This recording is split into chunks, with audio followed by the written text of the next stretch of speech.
Olá pessoal, sejam bem-vindos à aula de esterilização na disciplina de Fundamentos de Biotecnologia, aqui no L2. Eu sou o Guilherme e juntamente com a Bianca estaremos falando um pouco sobre esse tema tão importante na biotecnologia e tão atual. Bom, então, como surgiu, de onde vem e do que se alimenta a esterilização e todos esses processos, né? Vou começar citando aqui um grande filósofo, Aristóteles, filósofo grego, que disse a seguinte frase, né, conhecida e famosa: para evitar doenças, ferva água. Ok, essa frase talvez não seja tão famosa de Aristóteles, porque realmente não é uma citação, não está em nenhum livro dele, mas na verdade foi um conselho que o filósofo deu ao seu discípulo, Alexandre o Grande.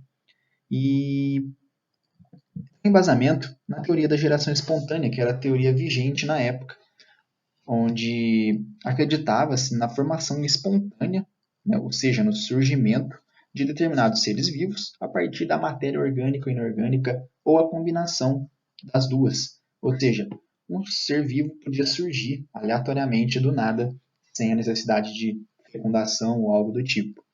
Vamos ver que ela caiu por terra anos depois.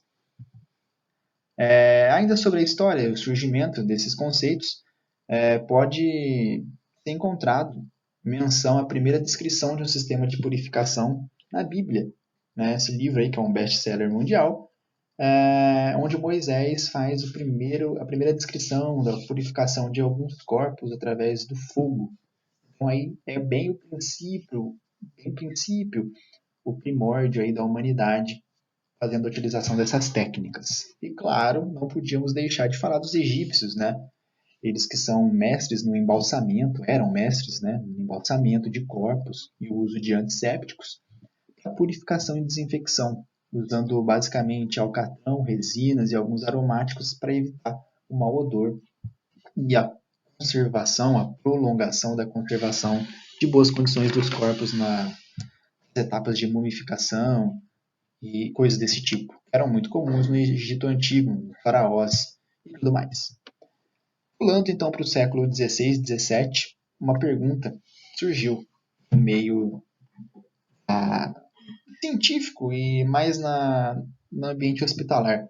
Como as doenças são contraídas, né?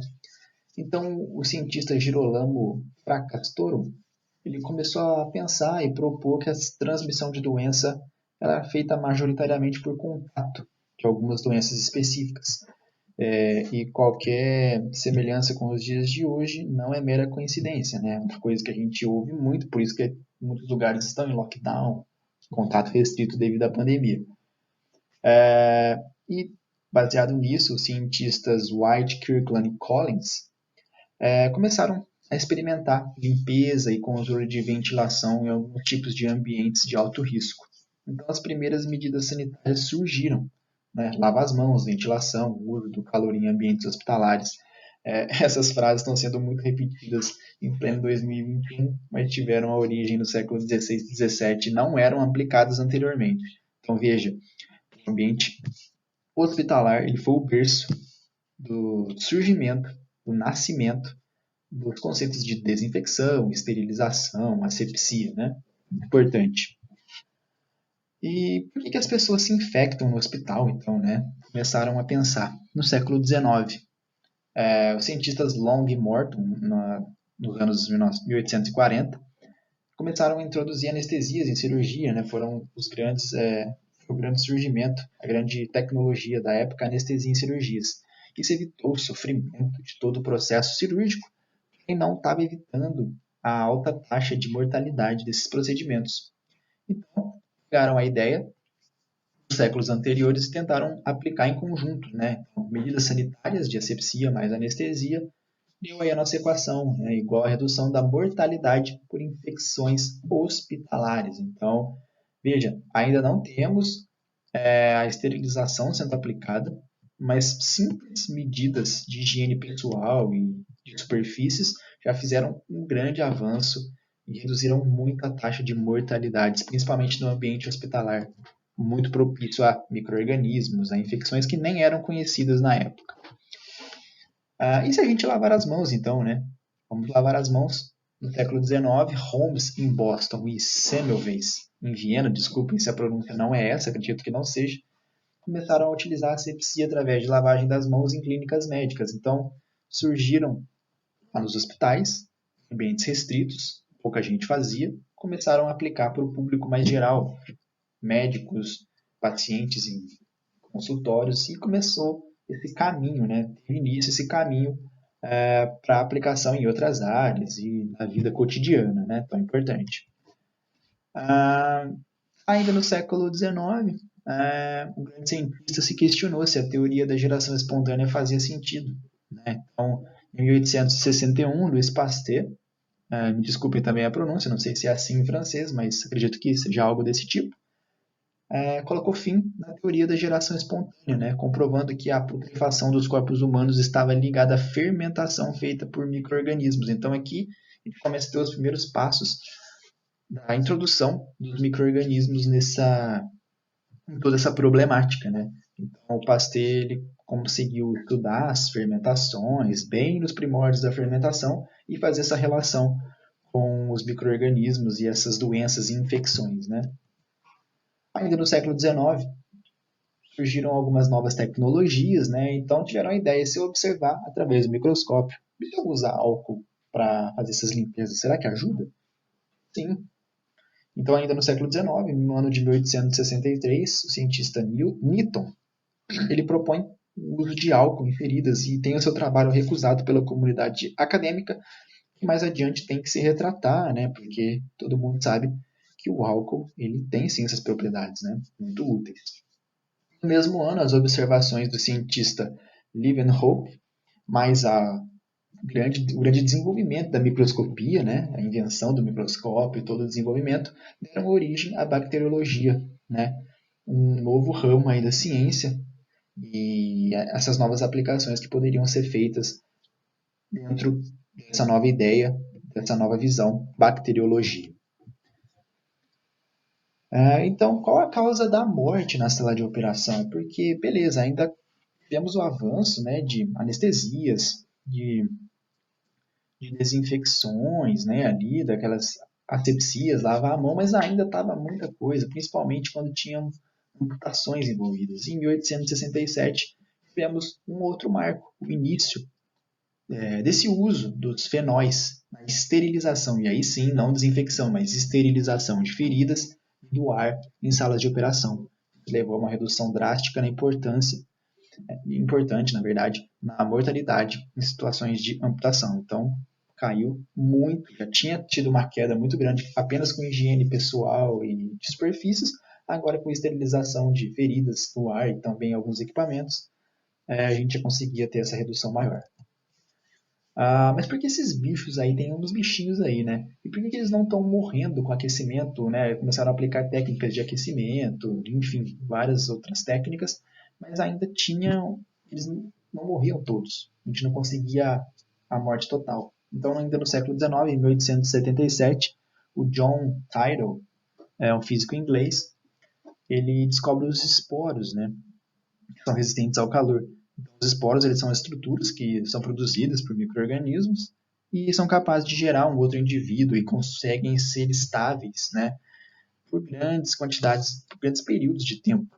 Eles possuem múltiplas camadas, têm um alto grau de desidratação e isso proporciona que eles consigam suportar grandes variações de grandes temperaturas, situações extremas, altas temperaturas, altos pH, enfim, pHs ácidos, pHs básicos, então existem essa resistência aí. E esse físico ele consegue fazer essa descoberta e consegue também estudar o mecanismo de comportamento dos esporos e cria o primeiro método de esterilização fracionada, onde você aquece intermitentemente, ou seja, você faz o aquecimento, resfria, faz o aquecimento, esse delta de temperatura, ou seja, esse contraste, esse choque térmico, faz com que os esporos também sejam mortos, e aí sim você tem um processo de esterilização e não uma desinfecção. Em 1880, Charles Chamberlain, que era um pupilo do Louis Pasteur, ele cria a primeira autoclave. Lógico que não é essa da imagem, essa já é uma autoclave moderna, mas ele faz o uso, né, a aplicação dos conceitos desenvolvidos até então com a junção com a engenharia e toda a termodinâmica que estava em ebulição nessa época e cria o primeiro mecanismo de autoclave que vai ser explicado mais adiante pela Bianca. Em 1881, o Robert Koch ele faz uma diferenciação entre as aplicações com calor seco e calor úmido e dá início à ciência de desinfecção e esterilização, né, como um todo. Então, esses são os primeiros passos da bacteriologia. Então, vale a dica aqui do Koch, lave as mãos, use máscara. Ele está um pouco decepcionado com as pessoas que não estão fazendo isso, mas, na verdade, o foco dele foi para a desinfecção, né? E esses usos do calor muito importantes nesse desenvolvimento. Então, Robert Koch foi um nome muito interessante e muito importante nessa diferenciação. E aí entra a engenharia e o controle de processos. Né? No século XX já, a empresa American Sterilizer, em 1933, dá início à era moderna da esterilização, com controle de temperatura e pressão, que garantem maior confiabilidade aos equipamentos como autoclave e outros que utilizam, que são aplicados na esterilização de equipamentos, de meios de cultura, de frascos, vidrarias e tal, que são aplicações mais laboratoriais, industriais, que aí já entra um pouco na nossa área da engenharia química. Mas antes disso, a esterilização, desinfecção e a pandemia, né? Seria um tema mais relevante, mais atual para se falar. A gente usa diariamente aí álcool 70 e sabão para lavar as mãos, então o álcool 70 ele é menos concentrado, ele fica mais retido às superfícies da nossa mão, por exemplo. Ele tem uma ação germicida, bactericida, fungicida e virucida quase que imediata. Então, por isso que ele é recomendado desde o início da pandemia, juntamente com o sabão, que faz a quebra de gordura, detergente também, da proteína spike do coronavírus. Acho que todo mundo sabe mais ou menos como é que o coronavírus já viu pelo menos alguma vez em algum telejornal, na internet. E o sabão ele age para degradar essa proteína spike, essa capa de gordura, e inativar o vírus. Vale lembrar que os antissépticos são conjuntos de medidas para inibir o crescimento, ou então remover os micro-organismos de um ambiente, ou da sua mão, por exemplo, podendo ou não destruí-los, ou seja, eles não esterilizam. Removem, destroem, mas não é uma destruição, uma morte celular total. Também temos aí os cloros derivados, por exemplo, a água sanitária, que tem uma ação germicida muito potente, por isso ela é aplicada em superfícies, no chão, né? Que ela é muito mais potente, muito mais concentrada, e os compostos de prata, com os íons de prata aplicados em algumas máscaras antivirais que surgiram, alguns tecidos também, que eles têm a função de inativação de bactérias e vírus. Vale lembrar, de novo, que são agentes desinfectantes, né, de asepsia, são antissépticos e não esterilizantes. Ok? Olá pessoal, eu sou a Bianca e eu vou dar continuidade à aula de esterilização. Então, agora que conhecemos um pouco sobre o método de esterilização e como se desenvolveu, podemos definir melhor esse conceito. A esterilização, então, ela é o único processo físico ou químico que destrói ou inativa todas as formas de vida presente. Assim, geralmente é aplicável para bactérias e fungo, tanto na forma vegetal como na forma esporulatos, e também para vírus. A esterilização é o método mais eficiente para matar os micro-organismos, porém, em alguns casos, ela não é aplicável ou viável. Então, há outros métodos de controle de crescimento de micro-organismos. Assim, o crescimento microbiano ele pode ser controlado pela limitação ou inibição do crescimento das células.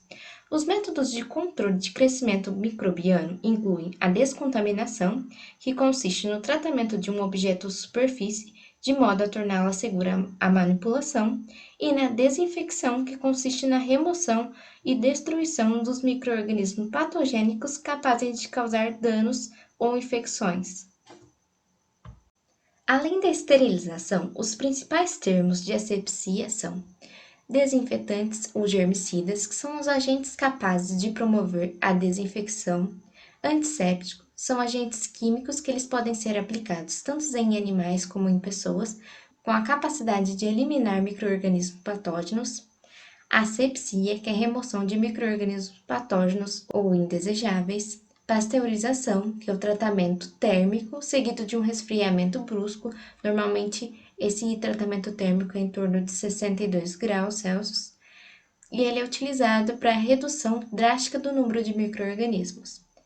A tindalização, que é um processo de esterilização capaz de eliminar os esporos, que eles são altamente resistentes ao calor. Biocidas, agentes capazes de causar a morte de micro-organismos. Biostáticos, que são os agentes capazes de impedir a reprodução dos micro-organismos, sem a necessidade de matá-los. Os agentes esterilizantes podem ser classificados como agentes físicos ou agentes químicos. Os agentes físicos mais conhecidos são calor úmido, calor seco, irradiação por luz ultravioleta e filtração. E os agentes químicos são germicidas químicos e agentes gasosos. Mas como os agentes esterilizantes agem? Como na esterilização ela é causada pela morte celular, os agentes esterilizantes eles são responsáveis por causar uma ou mais lesões na célula para que ela morra.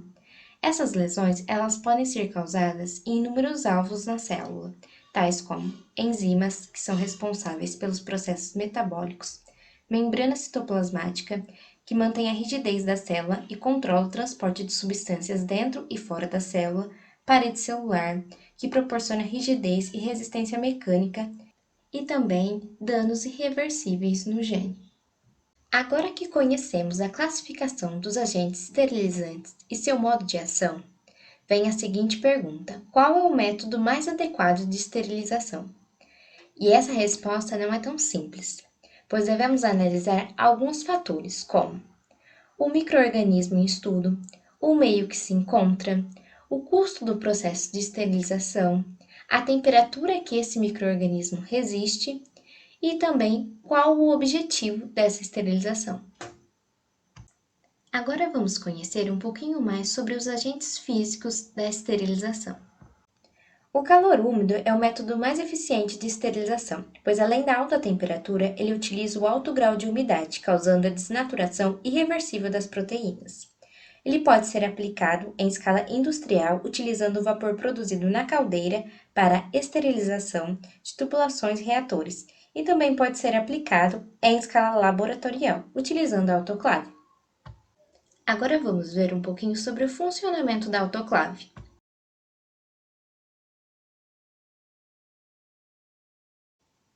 Vamos abrir a autoclave, verificar se ela está limpa, verificar o nível de água e acrescentar a nossa vidraria. Fechar a autoclave. Ligar o aquecimento e aguardar sair o vapor pela válvula.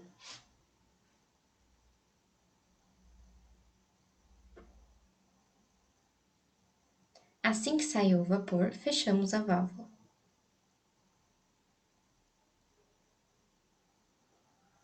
Esperamos atingir 121 graus Celsius e 1 atm. E a partir desse momento, contamos 20 minutos. Depois desligamos a autoclave. O calor seco também é um processo físico, porém mais lento e menos eficaz que o calor úmido.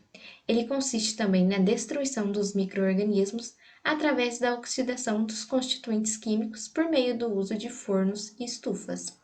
Então, a sua temperatura ela deve ser superior a 150 graus Celsius, sendo superior ao calor úmido, que é 121 graus Celsius, e o tempo de 3 a 4 horas, onde no calor úmido utilizamos 20 minutos. Irradiação por luz ultravioleta. Ela consiste na alteração da estrutura das moléculas de DNA e RNA.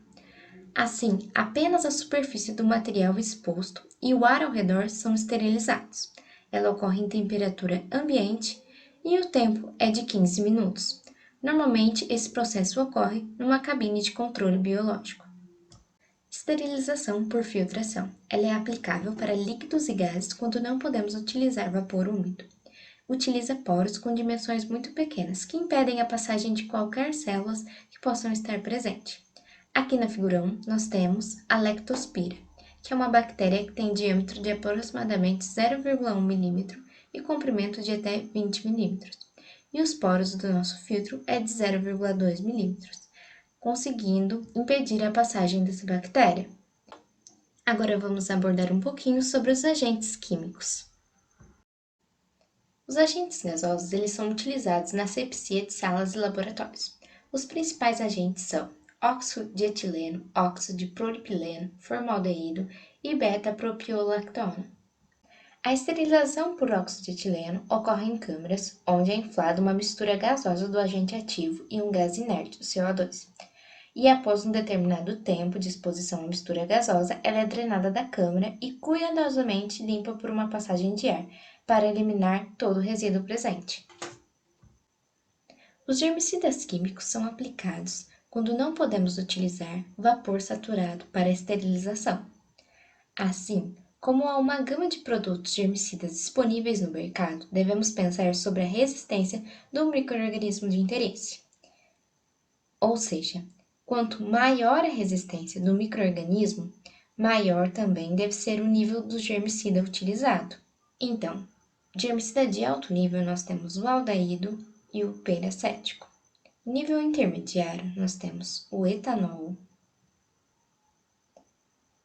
o hipoclorito de sódio 1%, cloro orgânico e o fenol sintético. De baixo nível nós temos quaternário de amônia e hipoclorito de sódio 0,2%. Muito obrigada, pessoal. Qualquer dúvida nos procure no e-mail institucional.